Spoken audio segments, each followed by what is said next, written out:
जय हिंद दोस्तों। कल लाइसोसोम तक बताए थे, आज जीव द्रव के बारे में बात करते हैं। कोशिका का 11वां भाग है जीव द्रव। जीव द्रव को इंग्लिश में प्रोटोप्लाज्म कहते हैं, ठीक है। इसका कोई रंग नहीं होता है, इसलिए इसे कलरलेस कहा जाता है, ठीक है। जीव द्रव का कोई रंग नहीं होता है, जैसे पानी का कोई रंग होता है नहीं ना, तो पानी कलरलेस हुआ।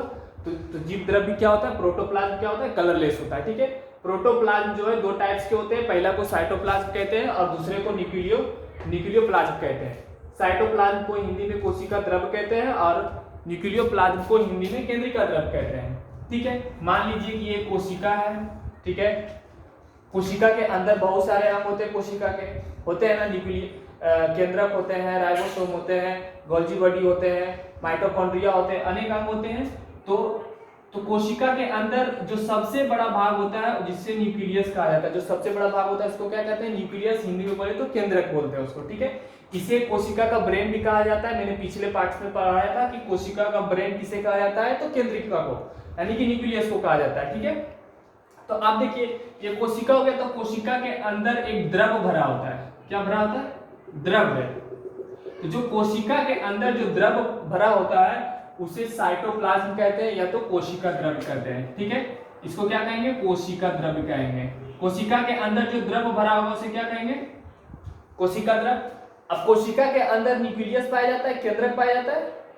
तो न्यूक्लियस के अंदर भी जल पाया जाता है, द्रव पाया जाता है। तो जो न्यूक्लियस के अंदर जो द्रव पाया जाता है उसको कहते हैं केंद्रिका, केंद्रिका द्रव या न्यूक्लियोप्लाज्म,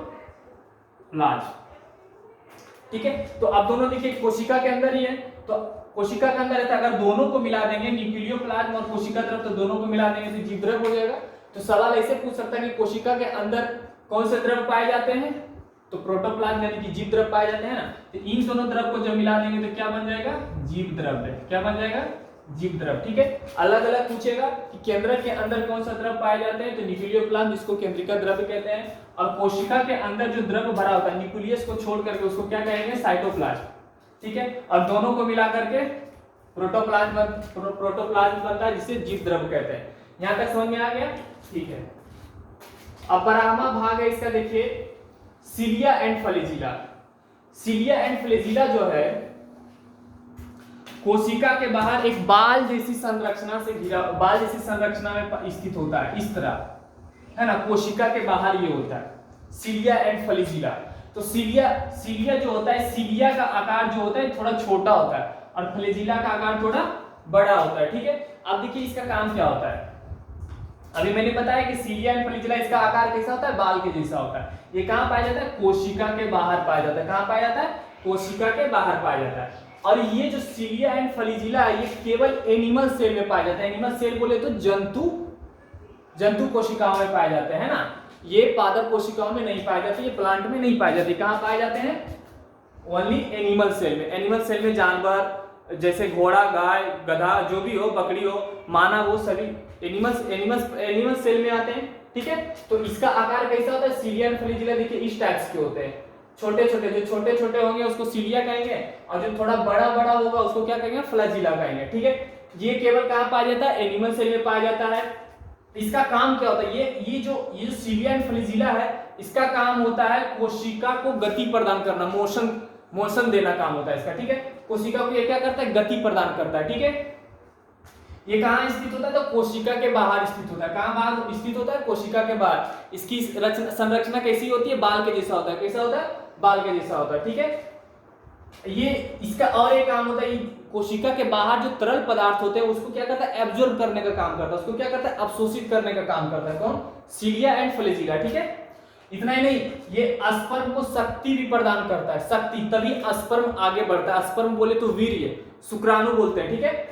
ये रिप्रोडक्शन पार्ट में पढ़ेंगे अच्छे से स्पर्म क्या होते हैं, ठीक है। इसका क्या क्या काम होता है, सबसे पहले जानना है कि ये जो है कोशिका के बाहर पाए जाते हैं। कहां, कोशिका के बाहर पाए जाते हैं। और कैसा इसका आकार होता है, बाल जैसी संरचना में ये स्थित होता है, ठीक है। सिलिया एंड फ्लैजिला ये कोशिका को गति प्रदान करता है और ये केवल एनिमल सेल में ही पाया जाता है। कहां पाया जाता है, ओनली एनिमल सेल में पाया जाता है, ठीक है। ये कोशिका को गति प्रदान करता है। ये कोशिका के बाहर जितने भी तरल पदार्थ होते हैं उसको एब्जॉर्ब करने का काम करता है तथा स्पर्म को गति प्रदान करता है, तभी स्पर्म क्या होता है, आगे बढ़ता है। एक बार फिर ऊपर से नीचे तक समझ लीजिए। 11वां भाग जीव द्रव है। जीव द्रव को इंग्लिश में प्रोटोप्लाज्म कहते हैं। जीव द्रव को इंग्लिश में क्या कहते हैं? प्रोटोप्लाज्म कहते हैं। इसका कोई रंग नहीं होता है, ठीक है। प्रोटोप्लाज्म दो प्रकार के होते हैं, एक कोशिका द्रव इंग्लिश में बोले तो साइटोप्लाज्म, और दूसरा होता है केंद्रिका द्रव इंग्लिश में बोले तो न्यूक्लियोप्लाज्म। तो कोशिका के अंदर जो द्रव पाया जाएगा, कोशिका के अंदर जो द्रव पाया जाएगा उसको साइटोप्लाज्म कहते हैं, और केंद्रक के अंदर न्यूक्लियस के अंदर जो द्रव पाए जाएंगे उसको क्या कहेंगे? केंद्रिका द्रव या न्यूक्लियोप्लाज्म कहेंगे, ठीक है। और यही दोनों द्रव को अगर मिला दिया जाए तो उसे क्या बनता है? जीव द्रव यानी कि प्रोटोप्लाज्म, ठीक है। जीव द्रव समझ में आ गया। Cilia and flagella, cilia and flagella देखिए, सीलिया एंड फ्लैजिला जो है ये कोशिका के बाहर एक बाल जैसी संरचना में स्थित होता है। बाल जैसी संरचना में क्या होता है? स्थित होता है। इसका काम क्या होता है? सबसे पहला काम होता है इसका कि कोशिका के बाहर जो तरल पदार्थ होते हैं उसे उसको अवशोषित करने का काम होता है। स्पर्म को गति देता है, तभी स्पर्म क्या होता है? आगे बढ़ता है, ठीक है ना, समझ गए ना। और ये कोशिका को गति प्रदान करता है, ठीक है, समझ में आ गया। फिर से सीलिया एंड फ्लैजिला कहाँ पाया जाता है?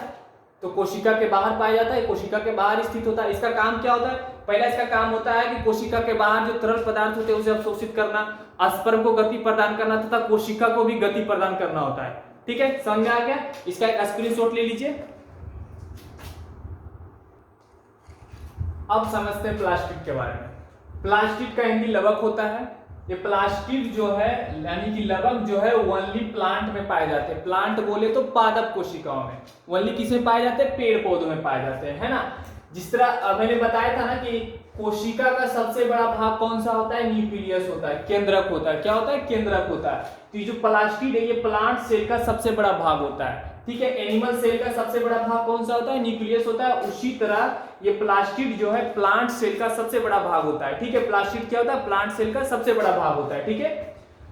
अब देखिए प्लास्टिड 3 प्रकार के होते हैं। पहला होता है क्लोरोप्लास्ट, जिसे हरित लवक कहते हैं। हरी मतलब तो समझते हैं कि हरा होता है ना। तो क्लोरोप्लास्ट किसमें पाए? क्लोरोप्लास्ट का हिंदी क्या होता है? हरित लवक होता है। और हरित लवक का काम क्या होता है? पौधों के पत्ती एवं तना को हरा रंग प्रदान करना होता है, ठीक है। तो ये पत्ती तथा दोनों में पाए जाते हैं हरित लवक, तभी तो उसके पत्ते हरा होते हैं। किसी किसी पौधे के तने भी हरा होते हैं, है ना। अब देखिए क्लोरोप्लास्ट का काम क्या होता है। आप तो जानते होंगे कि भोजन को भी ऊर्जा की जरूरत होती है, पौधों को भी भोजन की जरूरत होती है, वो भी भोजन बनाते हैं। तो ये क्या करता है? क्लोरोप्लास्ट क्या करता है? क्लोरोप्लास्ट का काम होता है पौधों का भोजन का निर्माण करना। जिस पौधों में क्लोरोप्लास्ट नहीं पाए जाएंगे तो वो क्या भोजन बना पाएंगे? नहीं बना पाएंगे। प्रकाश संश्लेषण की सहायता से बनाते हैं वो भोजन। तो क्या होता है? क्लोरोप्लास्ट के अंदर क्लोरोफिल पाया जाता है। पत्तियों में, पौधों की पत्तियों में क्या पाया जाता है? क्लोरोफिल पाया जाता है। और क्लोरोफिल के अंदर मैग्नीशियम पाया जाता है। ये डिटेल्स में आपको हम जब प्रकाश संश्लेषण पढ़ाएंगे तो उसमें समझिएगा। तो क्लोरोप्लास्ट का हिंदी क्या होता है? हरित लवक होता है। ये कहाँ पाया जाता है? पत्ती तथा तना में।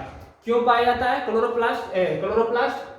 पौधों को हरा रंग प्रदान करता है, और उस हरा रंग के अंदर क्या पाया जाता है? क्लोरोफिल पाया जाता है, और क्लोरोफिल के अंदर मैग्नीशियम। तो इसी हरी पत्ती के सहायता से क्या करता है? पौधा अपना भोजन का निर्माण करता है।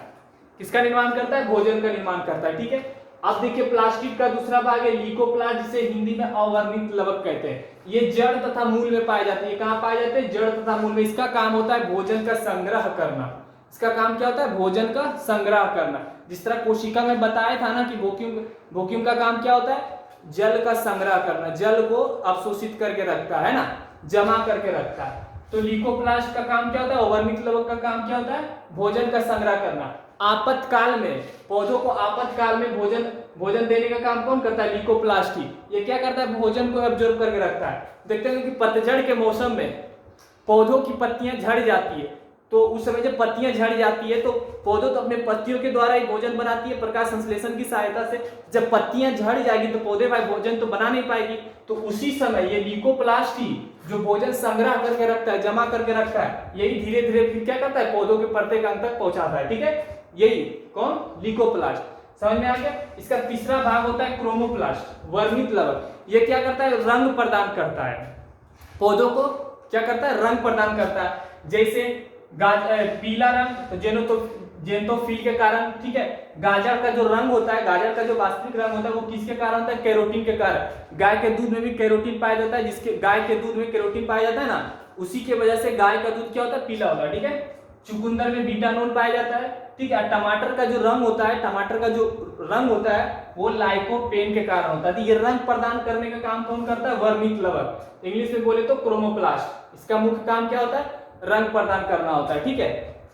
फिर से एक बार समझ लेते हैं, प्लास्टिक को हिंदी में क्या कहते हैं? लवक कहते हैं। ये केवल प्लांट में पाए जाते हैं, प्लांट सेल में पाए जाते हैं ना। ये जो है प्लांट सेल का सबसे बड़ा भाग होता है। जिस तरह एनिमल सेल का सबसे बड़ा भाग कौन होता है? न्यूक्लियस, जिसे कोशिका का ब्रेन भी कहा जाता है, ठीक है। तो ये प्लांट सेल का सबसे बड़ा भाग होता है, ठीक है। ये तीन प्रकार के होते हैं। पहला क्लोरोप्लास्ट, दूसरा ल्यूकोप्लास्ट और तीसरा क्रोमोप्लास्ट। क्लोरोप्लास्ट को हिंदी में हरित लवक कहते हैं। पौधों के पत्तियां तथा तना हरे रंग के होते हैं, तो ये क्लोरोप्लास्ट की वजह से होते हैं, ठीक है।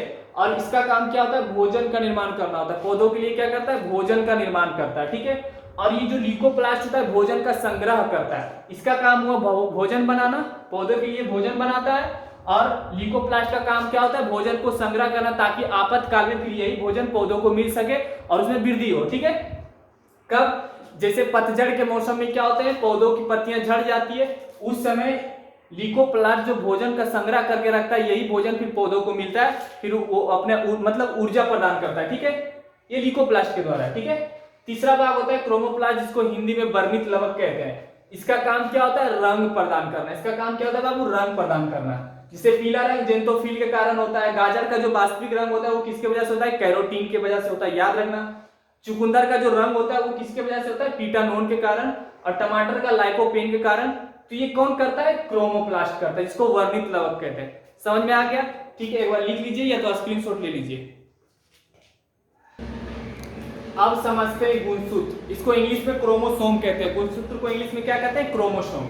अब क्रोमोसोम के बारे में पढ़ते हैं। जैसे देखिए, अब शरीर से सबसे पहले कोई कोशिका निकालिए। जब आप कोशिका को निकालिएगा, जब कोशिका को तोड़िएगा, तो कोशिका के अंदर आपको क्या निकलेंगे? बताइए, कोशिका के अंदर क्या निकलेगा? न्यूक्लियस। कोशिका के अंदर न्यूक्लियस होता है ना। अब उस न्यूक्लियस को जब आप तोड़िएगा, तो उसके अंदर आपको एक संरचना के आकार, इस आकार में एक आपको और मिलेगा, जिसे गुणसूत्र कहा जाता है। सबसे पहले क्या करना है? आप एक कोशिका को लीजिए। जब उस कोशिका को फाड़िएगा तो आपको केंद्रक निकलेगा। क्या? न्यूक्लियस निकलेगा। जब उस न्यूक्लियस को फाड़िएगा तो आपके तब उसके अंदर आपको गुणसूत्र निकलेगा। ये गुणसूत्र जो है एक्स के आकार के जैसा होता है। किसके आकार के जैसा होता है? एक्स के आकार के जैसा होता है। और एक ही को नहीं निकलेगा, उस न्यूक्लियस के अंदर 46 जोड़ा गुणसूत्र निकलता है। कितने? 46 निकलता है, जिसे इसको 23 जोड़ा भी कह सकते हैं। कितना निकलता है? 23 जोड़ा निकलता है ना। तो एक न्यूक्लियस के अंदर कितने जोड़ा गुणसूत्र रहते हैं? तो 23 जोड़ा गुणसूत्र रहते हैं, या तो 46 होते हैं, ठीक है। और जब इस गुणसूत्र को जब खपोरिएगा, यानी कि जब इसको निकालिएगा इसके अंदर से, तो इसके अंदर में आपको डीएनए, आरएनए तथा जीन निकलेगा। क्या निकलेगा? जीन पाया जाता है इसके अंदर। जब इसको खपोरिएगा तो क्या निकलेगा? डीएनए, आरएनए तथा जीन निकलेगा, ठीक है। समझ आ गया? अभी देखिए, इसका शरीर निर्माण में भैया इसका बहुत बड़ा भूमिका होता है। शरीर के निर्माण में इसका सबसे ज्यादा भूमिका होती है, इसका गुणसूत्र का। यहाँ लिख भी दिया, ये पूरे शरीर का निर्माण करता है। सबसे ज्यादा शरीर निर्माण में किसकी भूमिका होती है? तो गुणसूत्र की भूमिका होती है, ठीक है। अब इसको समझ लेते हैं। मेल में 44+2, 44+2 मतलब 44, तो 44 है या 2 जोड़ेंगे तो 46 हो जाएगा। तो भाई मेल में जो है एक्स और वाई पाए जाते हैं, और फीमेल में एक्स पाई जाती है। जो 44 है, ये दो क्या है? एक्स है, तो 46 हो गया। तो देखिए, मेल और फीमेल दोनों का शरीर लगभग 90% मिलता जुलता है। जैसे मेल का किडनी फीमेल में लग सकता है ना। मेल का लंग्स फीमेल में लग सकता है लगभग। तो लगभग 5% ही क्या होता है, जिसे जो जनन अंग जो होते हैं, ये जनन अंग में डिफरेंट होते हैं। यही दो की वजह से मेल और फीमेल में जनन अंग का डिफरेंट होता है। तो अगर दोनों सेम होता तो महिलाएं फीमेल दोनों क्या होता है? सेम ही होता है। तो यही जो दो है, एक्स और एक्स वाई, यही दो डिफरेंट होता है, ठीक है, मेल और फीमेल। बाकी सभी अंग उसके सेम ही होते हैं, ठीक है। गुणसूत्र समझ में आ गया? फिर से एक बार, गुणसूत्र को इंग्लिश में क्या कहते हैं? क्रोमोसोम कहते हैं। ये कहाँ पाया जाता है? तो कोशिका के केंद्रक, और उस केंद्रक के अंदर गुणसूत्र पाए जाते हैं। इसकी संख्या कितनी होती है? 46, यानी कि 23 जोड़ा होता है। और जब इस गुणसूत्र को, जब इसको खपोरिएगा, जब इसको निकालिएगा, तो इसके अंदर आपको डीएनए, आरएनए तथा जीन मिलेगा, ठीक है। मेल में इसकी संख्या 46 होता है, 44 प्लस 2 यानी कि एक्स वाई मेल में, यानी पुरुष में क्या पाया जाता है एक्स वाई और फीमेल में एक्स एस। ठीक है, यही दो के डिफरेंट के वजह से महिला और फीमेल में जनन अंगों का डिफरेंट होता है, बाकी सब सेम ही होता है। जैसे मैंने बताया कि मेल का किडनी फीमेल में लग सकता है और फीमेल का किडनी मेल में लग सकता है ना। लंग्स मेल का फीमेल में, फीमेल का मेल में लग सकता है। आंख दोनों का एक दूसरे को है ना लग सकता है। तो सिर्फ जनन अंगों में सिर्फ यही डिफरेंट होता है। ठीक है, समझ में आ गया दोस्तों? ठीक है, इसका एक स्क्रीनशॉट ले लीजिए।